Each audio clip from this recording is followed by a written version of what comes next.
ASMR. I apologize for my general appearance if you're watching the video of this. Yikes. I don't know about you, girl. I would like to scoop out my eye, chop off my ear. Now, if you did that actually on the podcast, that would probably... Would we get more viewers? It's very possible. We might get banned. If we get 1,000 likes, I'll...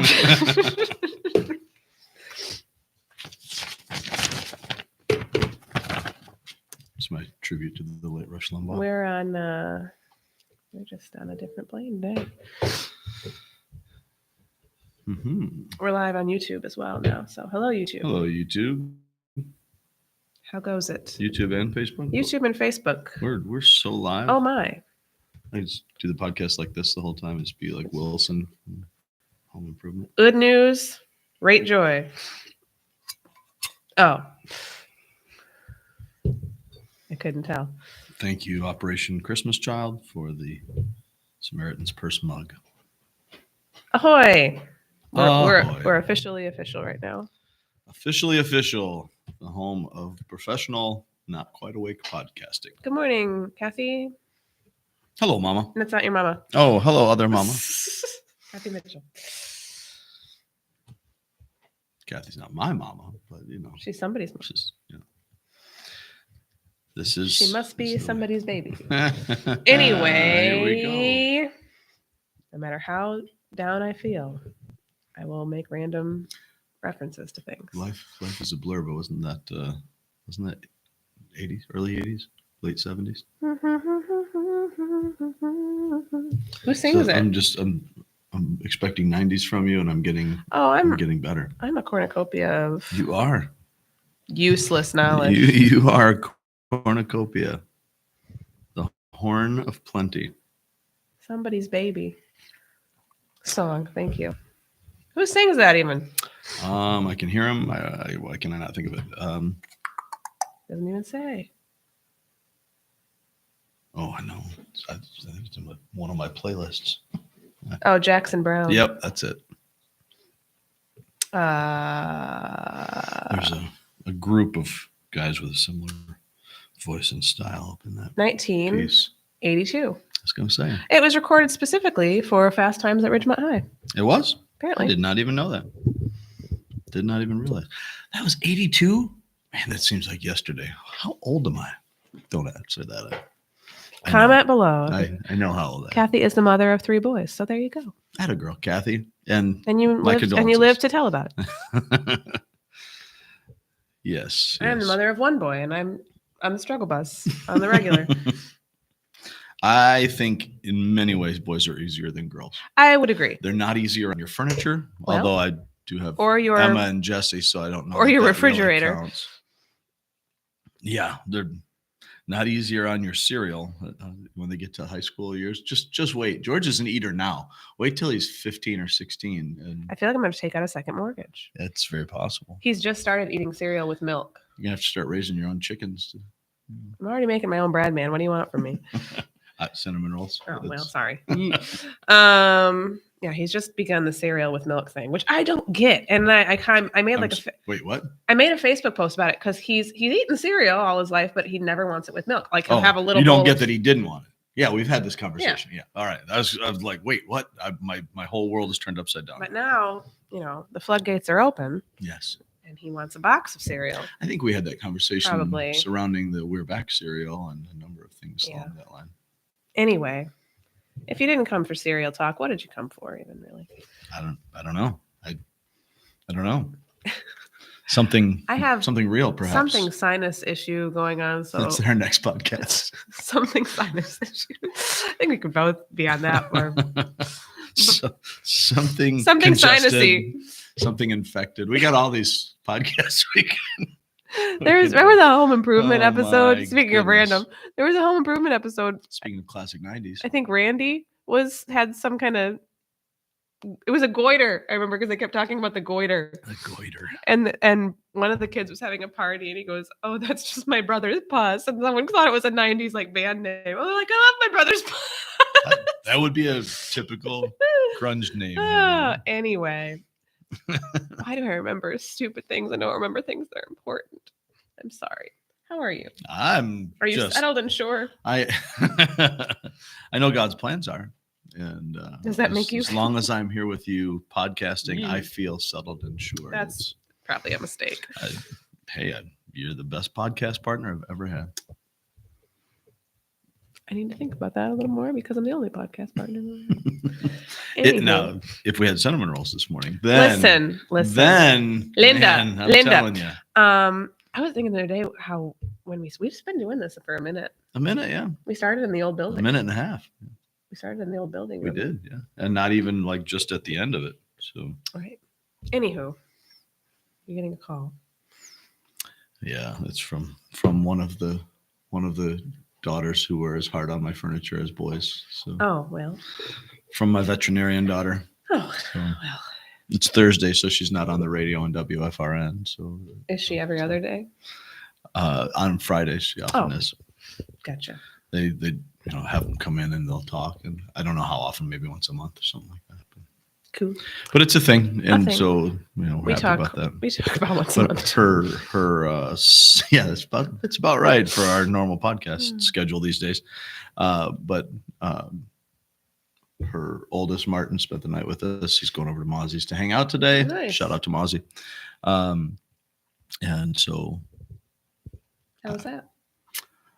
I should be watching him. He's at the house. Oh well. Oh. He's another one that acts like he's like 100 years He's old. with so. Emma. Okay. Well, he's in good hands. So, Then. yes. Anywho, And probably eating some delightful breakfast because she's good like that. don't say cinnamon rolls. And no cinnamon rolls. Anyway, Certainly not sourdough cinnamon rolls that are made at home. So well, so we missed last week because of moi, because my child.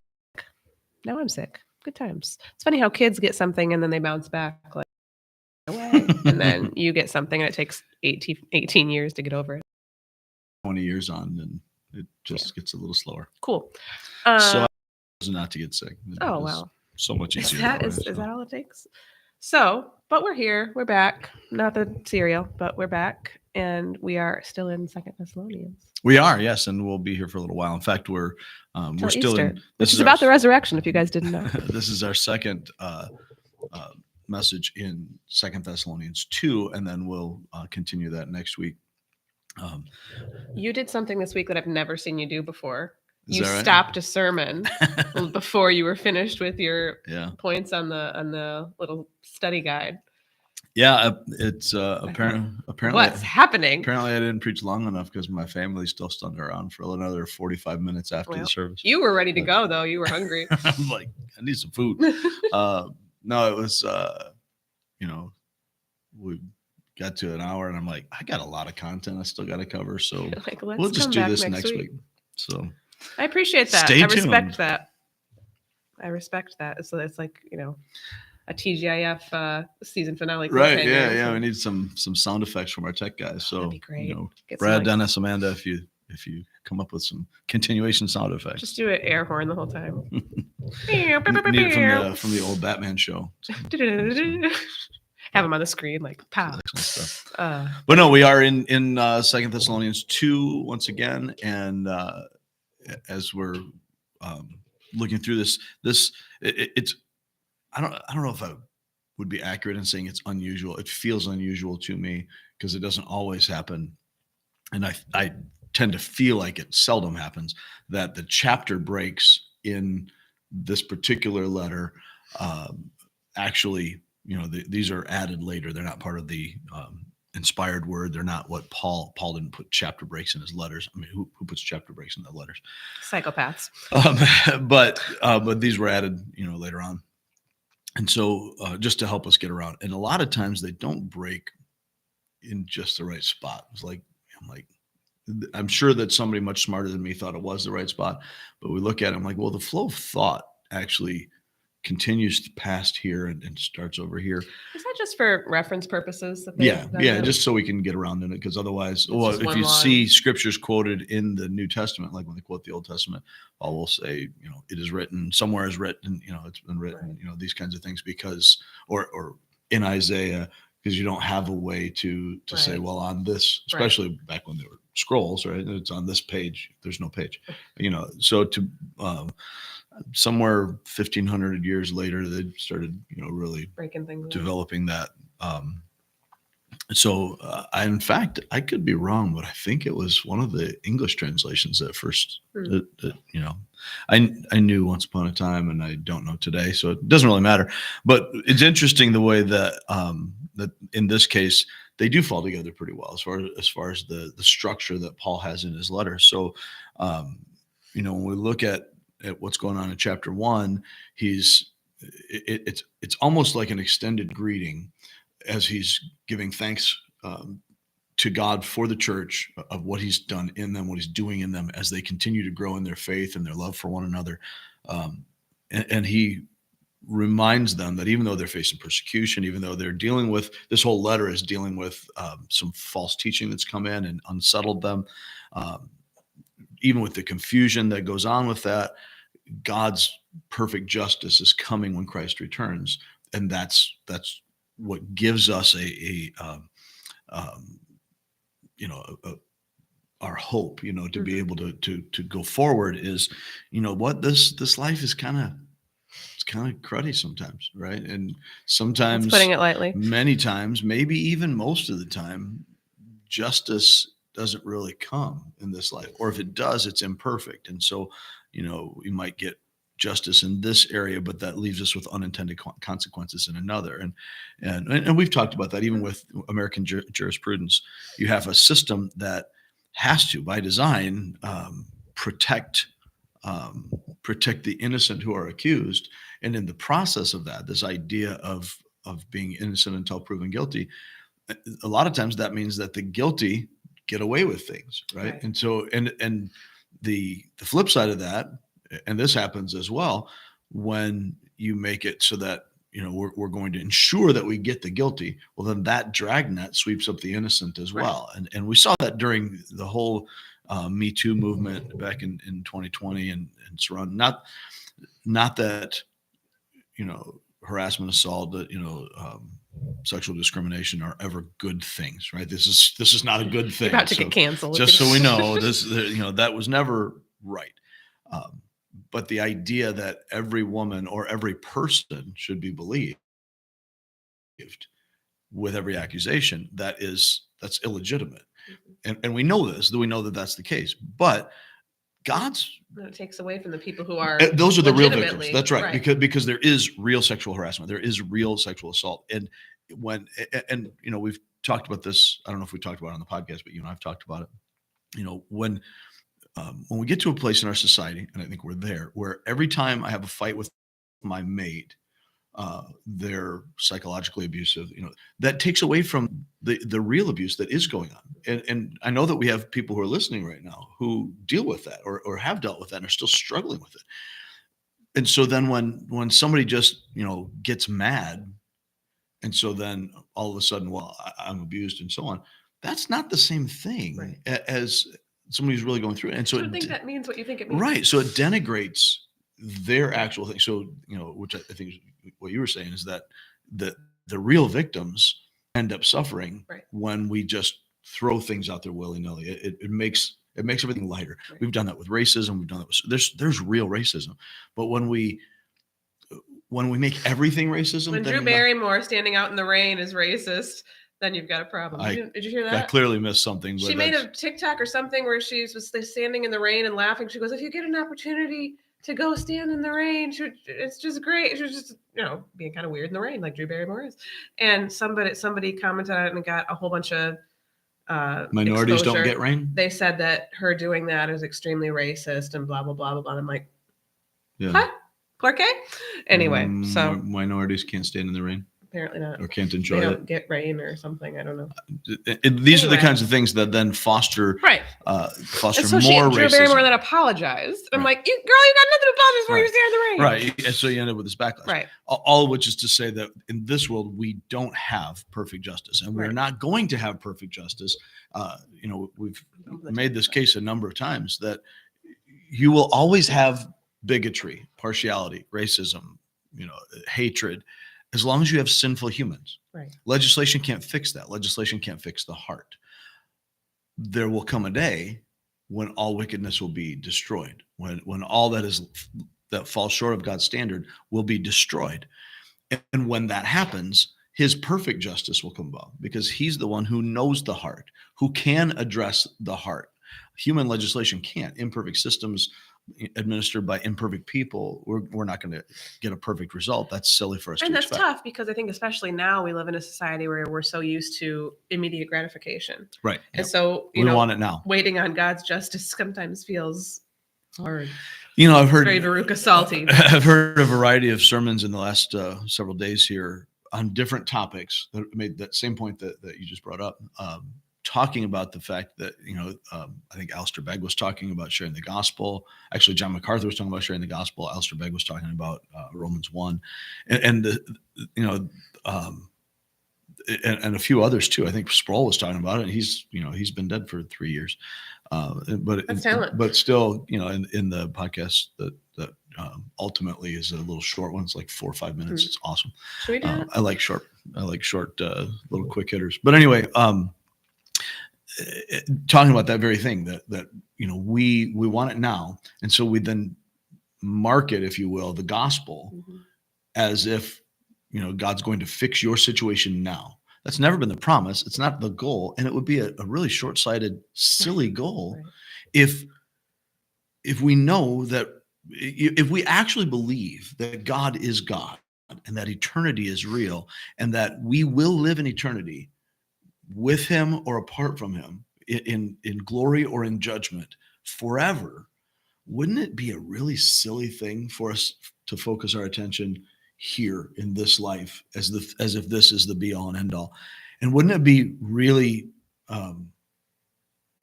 wouldn't it seem unjust for God to put his emphasis on this which is passing rather than on what is lasting? And this is the call of Scripture all the way through from the Old Testament. Jesus says it. He makes very clear, statement on that in Matthew 6. But in so many places, we see Paul saying the same thing. We don't put our hope in the now, in the temporary, in the passing. In fact, I think I've mentioned John Piper's book, Desiring God, a few different times on the podcast, because we're going through that in our Wednesday and Friday studies. Excuse me. But that's kind of the whole premise of his Christian hedonism, as he calls it. The idea that we seek our own best, highest, longest pleasure when we seek our pleasure in God. When he is our desire, and he is where we find our deepest satisfaction, he is most glorified in us when we're most satisfied in him. And so it is not a foregoing of joy. It's a recognizing that true joy is the joy that doesn't go away. I'm going to go through some stuff now. I'm going to go through it whether I do it right or not, right? So one way or another, if I trust in God or I don't trust in God, my circumstances are still going to be hard. Right. And so if I embrace reality, if I align my thinking, I align my thoughts, and therefore my actions, and therefore, as an extension of that, my feelings, rather than letting my feelings drive me, then I find myself aligned with his reality, right? And so when I'm aligned with that reality, now I'm setting myself up for eternal joy rather than this moment right now, getting past this ear infection or accomplishing all the things on my task list for the day, or whatever it is, all the different things, all of which have their place, but they're subordinate places, right? So we haven't even gotten to chapter 2 yet. This is just the spinoff from chapter 1. When we look at what God has in store for us, it's the completion, it's the perfection of perfect justice, where all will be set right. We're not going to get that here. And so that's his point to them is, look, put your hope in our returning King. This is where our hope comes from. Our hope to carry on comes from knowing that God has it worked out. He is in charge. And when we cling to his word, when we see, okay, God said this, but I feel this. God said this, but the world is telling me this. God said this, but my understanding, my own personal wisdom, I don't know if God's right. and so we sit in judgment of God. We judge God's word rather than recognizing that God, by his word, judges us. And so that whole mentality creates anxiety. It has to create anxiety. We're putting ourselves in opposition to reality. We can't be in a healthy, peaceful state if we're in opposition to reality. So when we learn to cling to God's word, then that gives us hope to carry on. When we're looking at the injustice of the world around us and all the turmoil and stress that we deal with, when we cling to the reality that perfect justice comes when our King returns, and we put our hope in that shifts everything, right? So now this terrible thing I'm going through in my marriage, in my parenting, in my election, in my personal health, whoever gets elected or if the Supreme Court, strikes, supports a ban on bump stocks or whatever else, all these different things that can distress us today. It's not that they don't have a place. They're just small in comparison to actual reality that lasts forever. So then we get to chapter 2, and he continues that thought. With 10 minutes left at the book. From the returning king, he deals with the false teaching that they've gone there. So last week we looked at the big picture of the chapter, which is actually the big picture of this book. It's really contained primarily in chapter 2. And then this past Sunday, we looked at some of the details of it that essentially, just to kind of boil it down, it echoes largely what Jesus says in places like Matthew 24, and as a similar thing in Mark, but I don't remember the chapter right offhand. But as he's talking about all of our stress about the end times and well, are you bringing the kingdom now? Is it now? Is it now? Is it now? Because we love to know the future, right? Especially, those who are betting on sports love to know the future. I don't know how that could possibly cause corruption, but anyway, that's another topic. Well, it's a whole entirely different podcast, something to gamble on. But as we are, considering all of these, what's going to happen, right?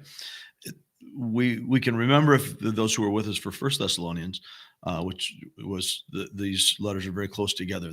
It's not very long after that when he sends the second one. And in the First Thessalonians, he's really kind of anchoring it in the fact that Christ is returning. Everything is about our returning King.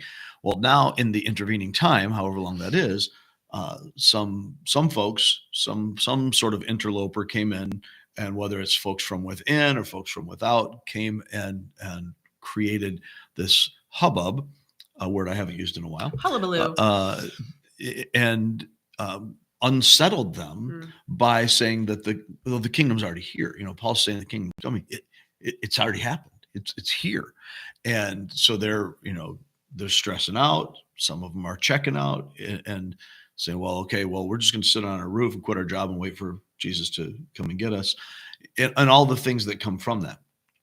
And Paul's saying, whoa, relax. RELAX. Paul says, relax. Just hang on, keep calm, carry on. Keep your shirt on. Do what God says. Don't you remember? Here's what I told you. Here, there are certain things that will happen before the end comes. And they're bad things, they're ugly things, but they must happen before the end comes. And when the end comes, it will only come after these things happen. He talks about the rebellion, the great apostasy, and falling away that happens under this man of lawlessness. And this man of lawlessness will be revealed. In Revelation 13 calls him the beast from the sea first, beast from the earth next, I think. Anyway, but the beast that we see, the Antichrist, the great Antichrist, not the only Antichrist, but right. The apocalyptic, if you will, Antichrist that will come. And until this happens, and everything about it is that this is going to be clear. That's kind of Paul's point. It's kind of Jesus' point. Relax, because you're going to know this. It's not going to be secret. It's not going to be a surprise. It's not going to be subtle. Jesus isn't going to, this kind of undoes the preterist view that Jesus came in some secret spiritual thing in AD 70 when Jerusalem was destroyed and all that kind of stuff. Those things don't really seem to line up with the fact that this teaching of Paul is that it will be clear. It will be worldwide known. There's not going to be a question about it. And only after that will the new kingdom come, the new heavens and earth. And so what he's trying to get across to them is just keep walking, walk right. And then we'll see that in chapter 3 as well, as far as what that means.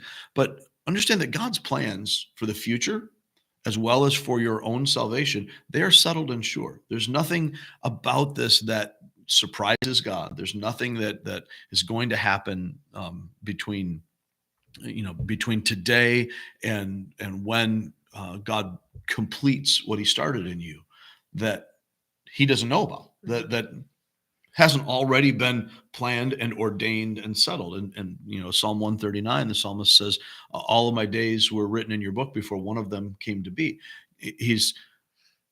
God has already settled this future. And we'll get into that regarding salvation this next week. But that's one of the struggles that we run into with what I don't know any other way to describe it, but as an idol, this idol of human free will that we've developed over. I say we've developed. It's become very prominent in the church in the past 150 or so years, probably, maybe longer than that. And we've really made it mainstream in evangelical circles since the 70s. That's not. I'm sidetracking myself. This idea of ultimate free will, which just is philosophically illogical, just based on the one simple thing that there can only be one sovereign, therefore there can only be one free will. If there is ultimately truly free will. So if God has sovereignty and ultimate free will, and God can do anything he wants, and I also have sovereignty and free will and can do anything I want, the moment one of us can cancel out the other's will, then I no longer have that ultimate sovereignty, right? So I don't have free will if anybody can keep me from carrying out my will, sure, right? And God can do that. And so if not, then everything that we claim about God cannot be true. Those are things that are contradictory. So anyway, as we consider the future, it doesn't mean that we don't make real and meaningful choices, right, but our free will is within a limited scope, right? There's an area that God gives us free will. And we don't know necessarily how all these things work, because then we start to wrestle with things on his side of the curtain rather than things on ours. And one of the things that Paul in particular brings out in the New Testament, I want to say it's in Romans when he says, who are you, O man, to talk back to God? Continuing the theme of the Old Testament prophets. God does what God does. right. Just Stop acting like God has to answer to you. He doesn't answer to you. And if God determines that this is the way it's going to be, that's the way it's going to be. And if God says this is good and right and just, it doesn't matter if you agree with it. It is good and right and just. It doesn't matter what you think. It really doesn't. Says The Rock. And so it matters to the extent that it's going to impact what you do about it, right? My opinion only matters in that it determines how much I align with God's opinion. God's opinion matters because it's fact, because it's real. And, and now I'm not going to stop hearing The Rock saying that in the rest of of our time together here. So sorry. Anyhow. Well, we only have 1 minute. So, well then. Well, I'm not sure how much I distracted you from. Oh, we've got like 2 minutes. Distracted you from, your actual sermon. But I think it's important to get those. Well, I think we're, getting the principles out there as we're dealing with it, that the truth of the matter is that God's plans are settled and sure, and that's what Paul's trying to get to. Relax, because God's plans are settled and sure. All of your worrying about what's going to happen in the future, trust what he told you, trust what we taught you, trust the apostles teaching the word of God, and when you get that, you don't have to know all the details. It's just know who has the details. It's so interesting how relevant that remains today. Yeah. It sounds like he's writing to us right. in a lot of ways. Right. And, it's a light bulb situation where I'm like, oh, yeah. It doesn't mean it's easy. And I could just sit here and talk about and complain about how difficult that is to realize that God's plans are settled and sure when things feel like a dumpster fire. But So I think things like, again, I think I've mentioned this before, I probably would have never read Second Thessalonians like Mm. with interest on my own. But things like this are so important Yeah.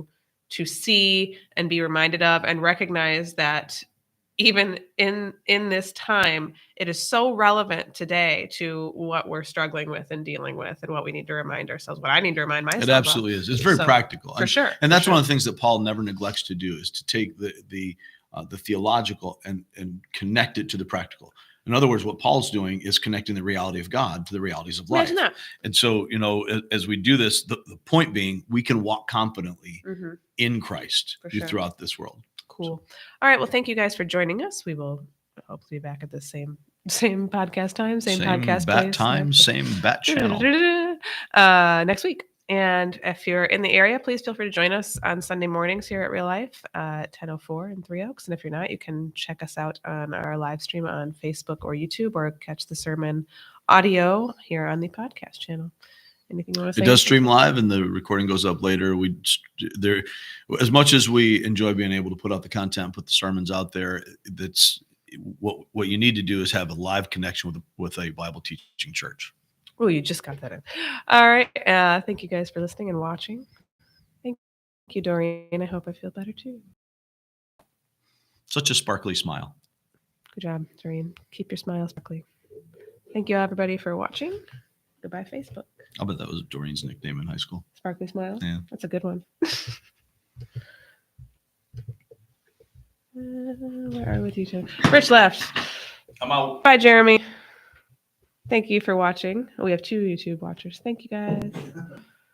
I saw you click out, and I thought.